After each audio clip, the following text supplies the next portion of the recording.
Salut à tous, bienvenue dans cette nouvelle vidéo. On va vous parler de zofoot.com. Zofoot.com, moins 10% avec le code promo Sacha10. Moins 10% avec le code promo Sacha10. Et en plus, une offre promotionnelle exceptionnelle jusqu'au 2 avril. Foncez-y, c'est exceptionnel. Et en plus de ça, nouvelle rubrique. Vous allez voir ça défiler sur votre écran. Nouvelle rubrique de basket Nike, Air Jordan, Nike Air Force et beaucoup d'autres Nike de chaussures de qualité exceptionnelle à des prix défiance toute concurrence. Tous les nouveaux maillots de l'Euro 2024 sont disponibles. L'Euro 2024 qui commence dans quelques jours. Le maillot de l'équipe de France qui coûte 180 € à Nike est disponible à un prix très réduit. En plus de ça, avec les moins 10%, ce sera presque gratuit. Et cette offre promotionnelle, pour toute commande à partir de 59 €, vous obtiendrez un maillot offert. Pour toute commande à partir de 99 €, vous obtiendrez 2 maillots offerts. Plus livraison gratuite express. Livraison en moins de 2 semaines. Pour toute commande à partir de 159 €, vous obtiendrez 3 maillots offerts plus livraison gratuite express. Et pour tout montant, pour toute commande à partir de 199 €, vous obtiendrez 4 maillots offerts. 4 maillots offerts plus livraison gratuite. Et regardez ce qui vient d'arriver. Regardez ce qui vient d'arriver. Regardez ce qui vient d'arriver. Les nouveaux maillots de l'Euro 2024 de l'équipe de France. Il n'y a pas que les maillots de 2024 de l'équipe de France. Il y a le maillot de l'Angleterre, de l'Italie, de l'Espagne, du Portugal, que vous pouvez floquer du choix que vous voulez. Regardez ce maillot. 150 € à Nike. 150 € à Nike. Et regardez le prix. Regardez le prix sur le site. Et en plus, moins 10% avec le code promo Sacha. Regardez-moi cette qualité. Regardez-moi. Vous pouvez en avoir 8 pour le prix d'un. Allez vous ruiner à Nike. Allez vous ruiner à Nike. Qu'est-ce que vous voulez que je vous dise? Regardez cette qualité. Vous voulez voir la qualité? Regardez-là la qualité. Regardez ce maillot exceptionnel. Regardez-le. 26 € moins 10%. C'est cadeau. C'est complètement cadeau.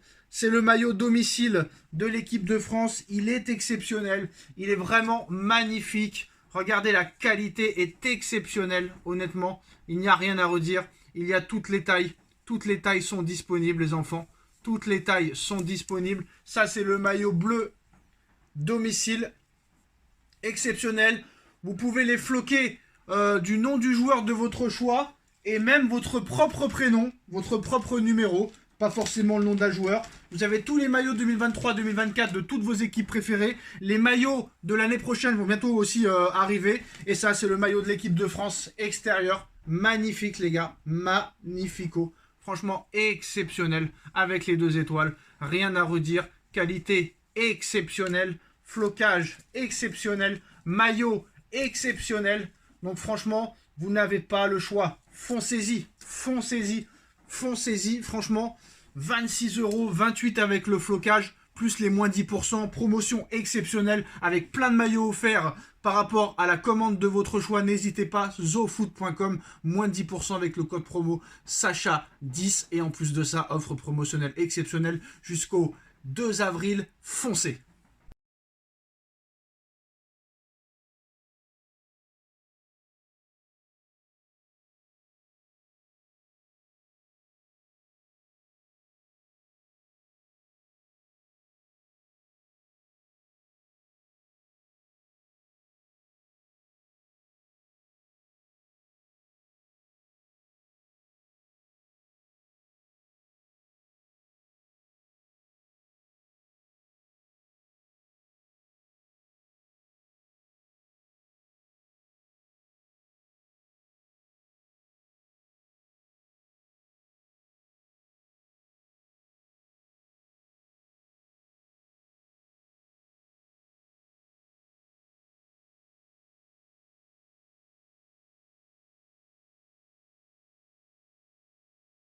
Deux buts partout entre le Real Madrid et le Bayern de Munich pour cette demi-finale aller de Ligue des Champions.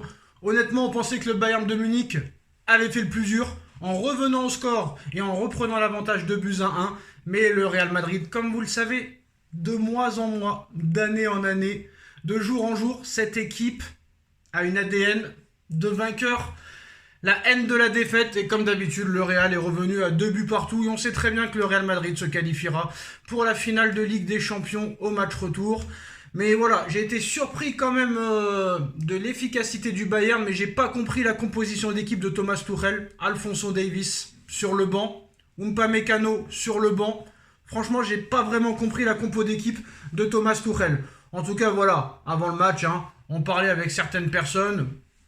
Beaucoup pensaient que peut-être le Bayern de Munich réussirait à battre le Real Madrid, mais moi j'y croyais pas une seconde. Même à 2-1 pour le Bayern, je savais que le Real Madrid allait revenir. Prestation XXXL de Vinicius Junior, parce qu'on parle de Bellingham, on parle de Mbappé pour le Ballon d'Or, mais Vinicius Junior est un candidat de plus en plus sérieux au Ballon d'Or 2024. En tout cas, Bellingham, lui, a été transparent aujourd'hui, mais même quand Bellingham est transparent, le Real Madrid arrive à s'en sortir. Alors franchement, on va pas se mentir, 100% d'efficacité. En première mi-temps, le Real Madrid, une occasion, un but. Comme d'habitude, on joue derrière, on joue regroupé, bloc bas, et à l'arrivée ça marche. Le Real Madrid ouvre le score par Vinicius Junior. Pourtant c'est le Bayern de Munich qui met une pression folle sur le but adverse. Tu te dis ça va passer, ça va rentrer, mais voilà, domination stérile, possession stérile, et à l'arrivée tu sais que le Real Madrid en contre va marquer, et c'est ce qui s'est passé comme d'habitude, c'est ce qui s'est passé. Et on a l'habitude, c'est une ADN de toute façon, que ce soit avec Ancelotti, que ce soit avec Zidane, ça a toujours été comme ça le Real Madrid, même avec Mourinho. Voilà, ça fait 10 ans que ça dure. Bon, là, Clément Turpin, le français, a bien arbitré, là il n'y a pas eu de problème d'arbitrage, il n'y a personne qui a été avantagé. Mais voilà, alors ça a commencé, en plus de ça, avec ce but de Vinicius Junior à la 24e minute de jeu. Moi, en première mi-temps, le joueur qui m'a impressionné côté Real, c'est Toni Kroos. Toni Kroos, il a été exceptionnel de la première à la 45e minute. Même en deuxième mi-temps, il était bon, mais la première mi-temps de Toni Kroos, c'est une masterclass. Et la passe décisive pour Vinicius, franchement, c'est exceptionnel. Mais Vinicius, il est de mieux en mieux. Vinicius a déjà marqué plus de buts en 2024 qu'en 2023 sur la première partie de saison. Il avait marqué moins de buts que sur la deuxième partie. Donc Vinicius, il est impressionnant de régularité en ce moment. C'est ça qu'on lui reprochait, de ne pas être tueur devant le but, un peu comme Ousmane Dembélé, mais que ce soit Ousmane Dembélé ou Vinicius, on les a longuement critiqués. Et là, ces dernières semaines, de plus en plus efficaces devant le but, de plus en plus tueurs. Et là, c'est une bonne nouvelle pour le Real Madrid. Et moi, je suis impatient de voir où Mbappé va jouer. Mbappé n'aura pas d'autre choix que de jouer numéro 9. En tout cas, pour le moment, Mbappé joue toujours au Paris Saint-Germain. Voilà, on va pas se mentir, on sait que le Real va passer, on va pas se mentir. Bon, après, 1-0 à la mi-temps, et là, le Bayern de Munich revient très très très fort, plus rien à perdre, ça joue à 11 devant, et but de Leroy Sané sur une passe de Leimer. Franchement, Leroy Sané a été très bon aussi, mais bon, manque d'efficacité devant le but en première mi-temps. Mais voilà, Leroy Sané qui marque, et penalty d'Harry Kane, 4 minutes plus tard, le Bayern de Munich prend l'avantage, 2-1, on se dit ça y est, c'est bon, la chance va s'écrouler pour le Real Madrid et peut-être que le Bayern va en mettre un troisième, un quatrième. Le Real toujours aussi, on va dire, aussi pas dangereux du tout. Voilà, pas dangereux du tout. Mais ils restent avec le sang-froid, ils sont calmes, ils sont posés, ils ont l'habitude d'être menés au score. Ça fait des années que ça dure. C'est l'ADN comme je l'ai dit et on sait qu'ils vont revenir.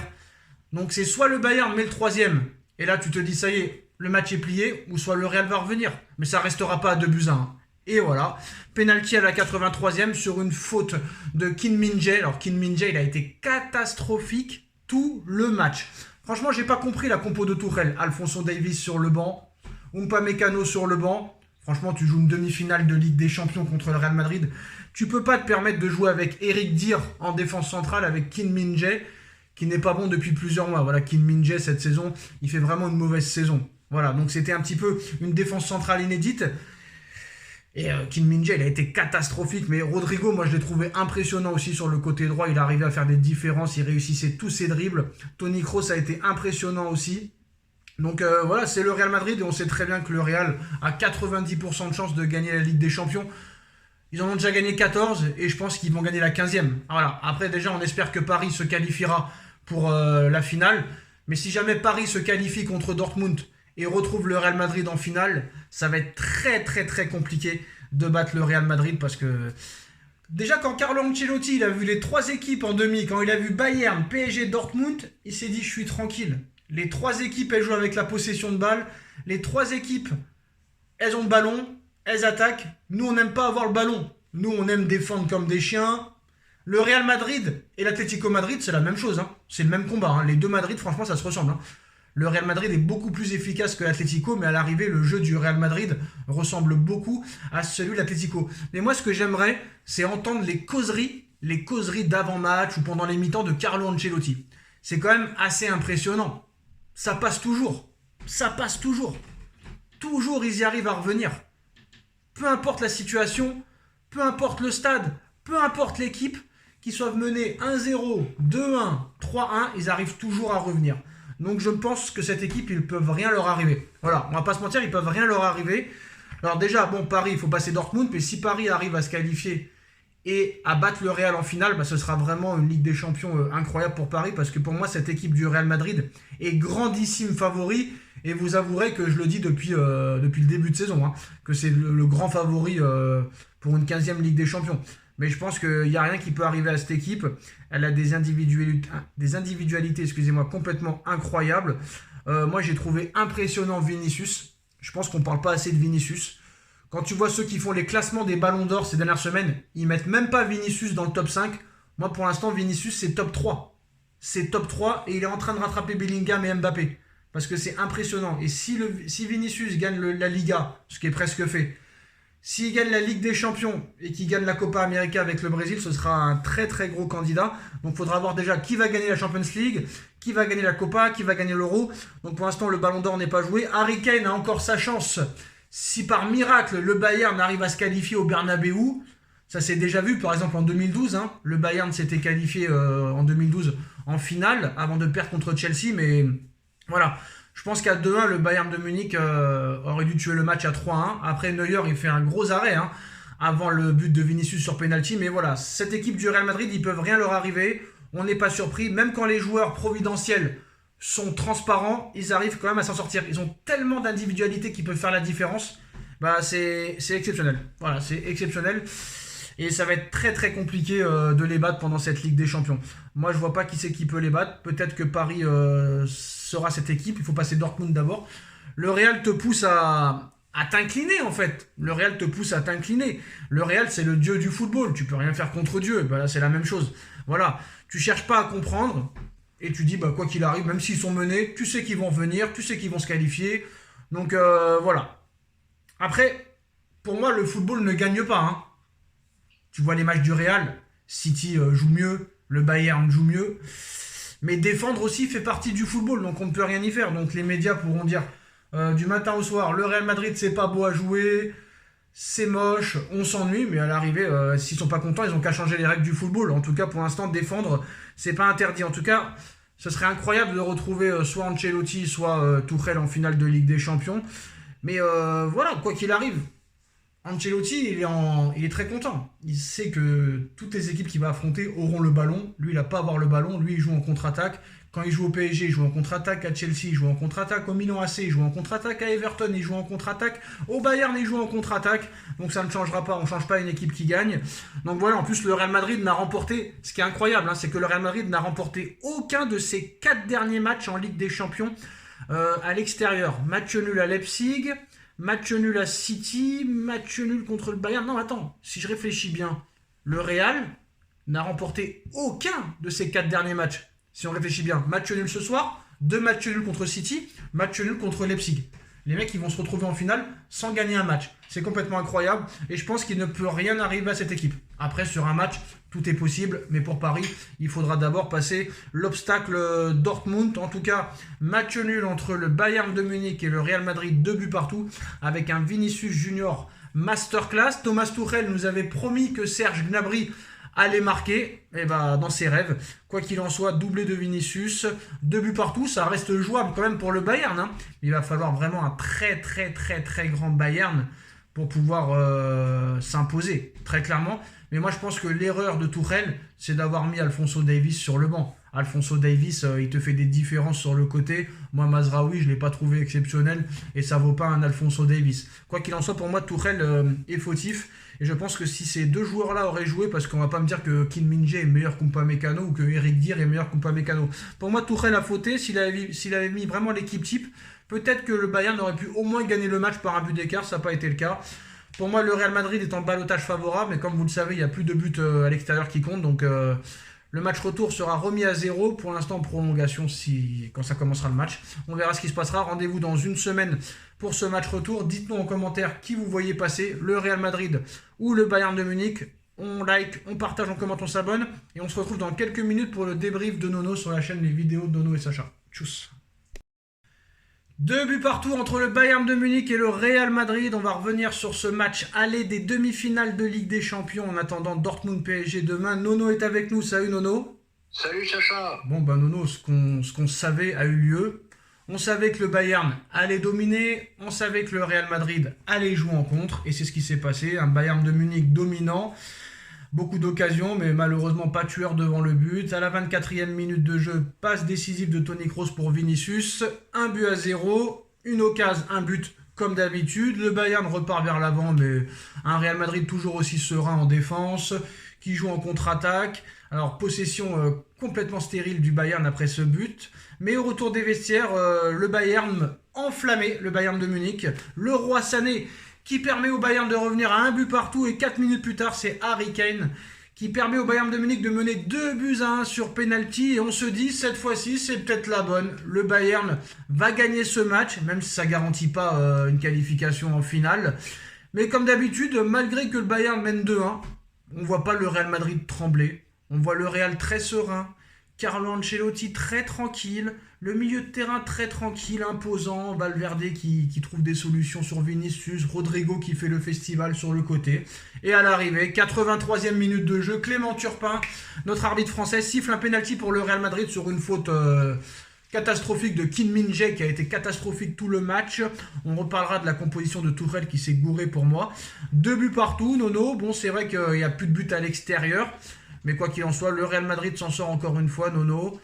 Et on sait très bien que la semaine prochaine, le Real Madrid se qualifiera pour la finale de la Ligue des Champions. Donc déjà, première question, comment tu as trouvé ce match et ce match nul, 2 buts partout entre les deux équipes? Très très loin du niveau Real City, c'était plus du tout le même niveau. Qu'est-ce qu'on a vu? 15 très bonnes premières minutes du Bayern, très dominant. Comme tu as dit, qui n'ont pas réussi à mettre les occasions au fond. Et puis, tu as un Real, fidèle à lui-même, voilà, qui ne change pas, qui refuse le ballon, et un contre, un but. Donc, moi, je vais te dire quelque chose.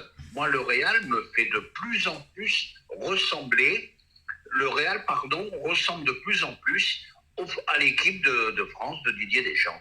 Voilà, ça me fait beaucoup penser à cette équipe-là. On refuse le jeu, on joue en contre, on plante, et après on met le courage et tous les autres ingrédients avec.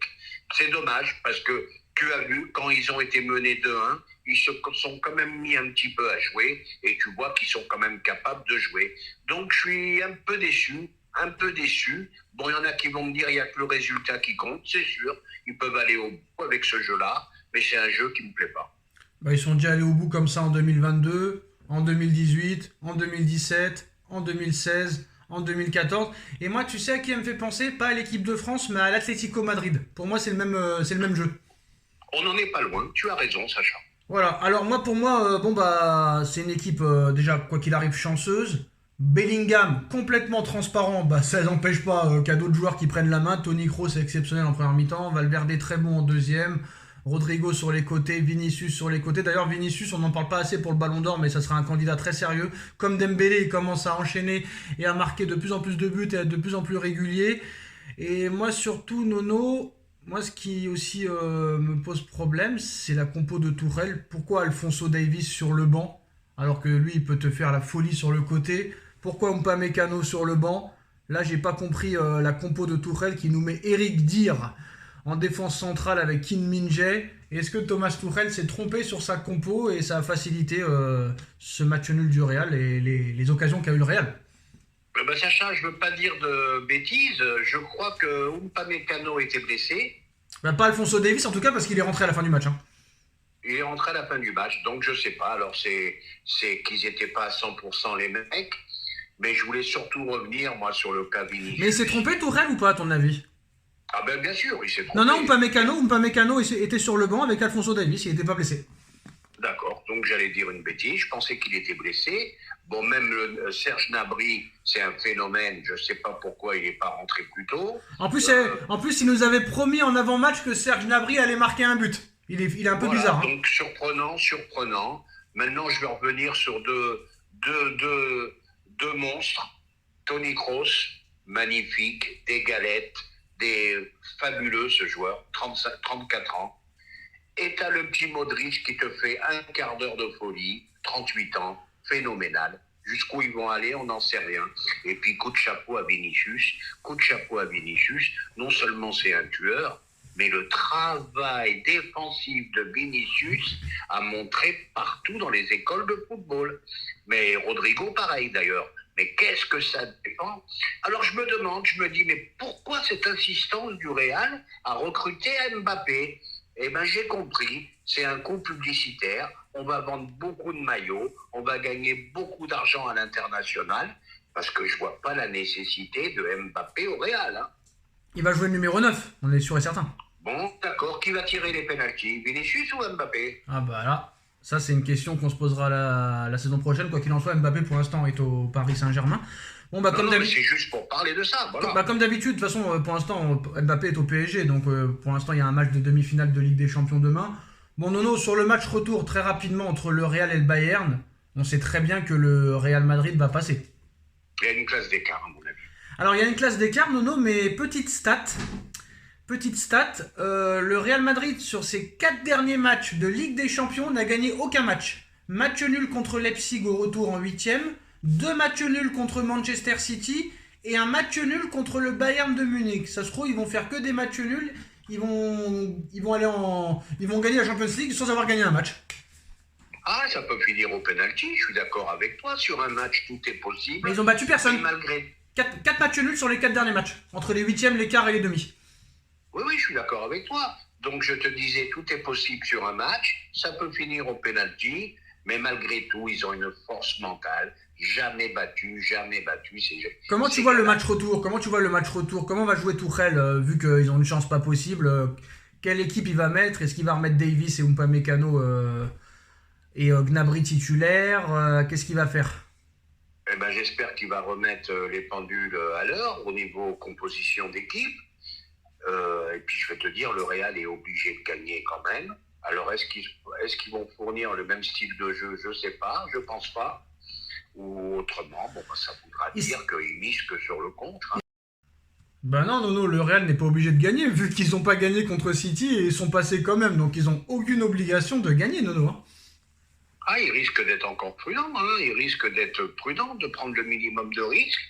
Mais je le répète, c'est un football que j'aime pas, efficace, mais que j'aime pas. D'ailleurs, ils sont en train de se faire massacrer, que ce soit dans l'équipe du soir, dans l'after-foot, là, ils sont en train de massacrer le Real Madrid. Hein. Entre le Latour sur l'équipe 21 et sur le Riolo qui est en train de se clasher avec Petit, là. Mais bon, Nono, voilà, si tu veux voir le football gagner, ils ont qu'à changer les règles. En tout cas, défendre fait partie du football, malheureusement. Et il y a plein d'équipes qui ont gagné comme ça. Maintenant, Nono, si admettons, dernière question, si le PSG se qualifie contre Dortmund et va en finale contre le Real Madrid, est-ce que Paris peut espérer quelque chose? Moi, je veux bien être... Eh ben moi, je te dis ce qu'il faut faire. Bon, mais Enrique le fera jamais. Il faut leur laisser le ballon. Voilà, il faut tout simplement leur laisser faut faire comme Guardiola contre l'Inter. Voilà. Tu mets ta philosophie de côté, tu leur laisses le ballon et c'est toi qui les piques. En tout cas, d'abord, il faut passer l'obstacle Dortmund. On verra demain. Si on a le temps de dire un mot, je suis un peu inquiet quand même pour demain. Tu vas me dire pourquoi. Je viens de voir là, Enrique hésite entre Beraldo et Hernandez. Nuno Mendes incertain. Je commence à flipper, moi. Bah, s'il refait la même erreur qu'au match aller contre le Barça, ça veut dire que le mec il est entêté. Alors sur les dernières nouvelles, l'incertitude est levée pour Nuno Mendes, tout est ok. Son absence à la fin de l'entraînement était une simple précaution. Il sera titulaire contre Dortmund si Enrique veut compter sur lui. Mais en tout cas, il est apte pour le match. Bon, ça, c'est une bonne nouvelle. Les sensations sont positives pour Nuno Mendes ce soir après l'entraînement. Eh ben, excellente nouvelle. Et ben voilà, 2 buts partout entre le Bayern de Munich et le Real Madrid. Dites-nous en commentaire ce que vous en pensez. On like, on partage, on commente, on s'abonne. On se retrouve très vite pour une nouvelle vidéo. Merci Nono, merci à tous. Tchuss. Merci, ça.